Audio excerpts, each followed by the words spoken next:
Noodles দিয়ে কিন্তু অনেক মজার মজার খাবার তৈরি করা যায়। তার মধ্যে কাটলেট অন্যতম। আর এই কাটলেটটা খেতে কিন্তু অনেক বেশি মজা লাগে। এখন যেহেতু রমজান মাস, আপনারা চাইলে ইফতার টেবিলেও কিন্তু এটা বানিয়ে পরিবেশন করতে পারেন। হাতে মাত্র অল্প কিছুক্ষণ সময় থাকলে ঝটপট এই ইফতার আইটেমটি বা এই কাটলেটটি কিন্তু আপনারা তৈরি করে ফেলতে পারবেন। আর এটা বানাতে তেমন একটা ঝামেলা নেই। হাতের কাছে জাস্ট কয়েকটা উপকরণ থাকলেই এটা বানিয়ে নেওয়া যায়। কাটলেট তৈরির জন্য আমি এখানে একটি মিক্সিং বোলে 1 প্যাকেট সেদ্ধ করা নুডলস নিয়ে নিয়েছি। আরও দিয়ে দিচ্ছি গ্রেট করে নেওয়া একটা বড় সাইজের সেদ্ধ করা আলু। এখন নুডলসের সাথে যে মশলাটা ছিল সেটাও এতে দিয়ে দিচ্ছি। এবার এতে আরও অ্যাড করছি হাফ চামচের একটু কম হলুদ গুঁড়া, স্বাদমতো লবণ আর হাফ চা চামচ ভাজা জিরার গুঁড়া।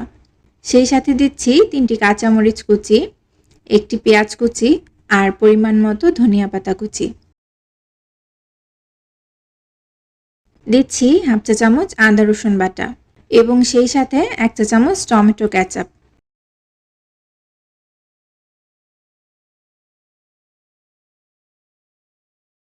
এবার সবকিছুকে একসাথে ভালোভাবে মেখে নিতে হবে।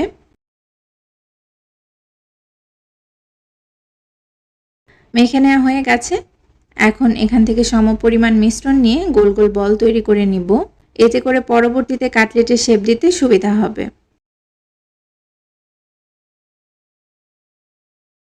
এই পর্যায়ে 2 হাতের তালুতে কিছুটা তেল মেখে নিয়েছি।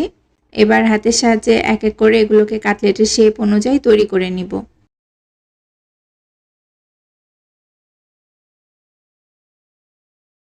আমি আপনাদেরকে আরও একটি বানিয়ে দেখাচ্ছি। আর এভাবেই সবগুলো বানিয়ে নিতে হবে। এবার বাটিতে একটি ডিম নিয়ে এতে সামান্য পরিমাণ লবণ দিয়ে ডিমটা ভালো মতো ফেটিয়ে নিচ্ছি।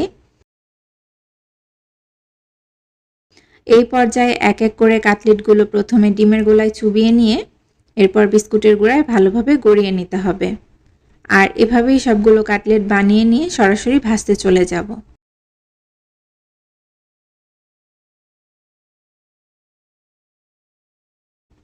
হালকা গরম তেলে কাটলেটগুলোকে ছাড়তে হবে। আর এগুলো ভাজার সময় চুলার আঁচ মিডিয়াম টু লো হিটের মাঝামাঝি পর্যায়ে রাখতে হবে। বেশি আছে কিন্তু এই কাটলেটগুলো ভাজা যাবে না, তাহলে উপর থেকে পুড়ে যাবে। একপাশে কিছুটা কালার চলে আসার পর এগুলোকে উল্টে দিতে হবে। এই কাটলেটগুলো ভেজে নিতে বেশি সময়ও লাগে না। ভাজতে ভাজতে যখন পছন্দ মতো কালার চলে আসবে তখন এগুলোকে তুলে ফেলতে হবে। এই কাটলেটগুলো খেতে কিন্তু অনেক বেশি মজার হয়, সেই সাথে বাচ্চারাও ভীষণ পছন্দ করে। আপনারা চাইলে বিকেলের নাস্তা কিংবা বাচ্চাদের টিফিনেও কিন্তু এই কাটলেটগুলো দিতে পারেন। সেই সাথে চায়ের আড্ডার সাথেও কিন্তু পরিবেশন করতে পারেন। ঝটপট বানিয়ে নেওয়া এই কাটলেটগুলো যেমন বানাতেও সহজ, খেতেও মজার। ভিডিওটি ভালো লাগলে প্লিজ আমার ছোট্ট চ্যানেলটি সাবস্ক্রাইব করে দিবেন। আজ এই পর্যন্তই। সবাই ভালো থাকবেন, সুস্থ এবং নিরাপদে থাকবেন।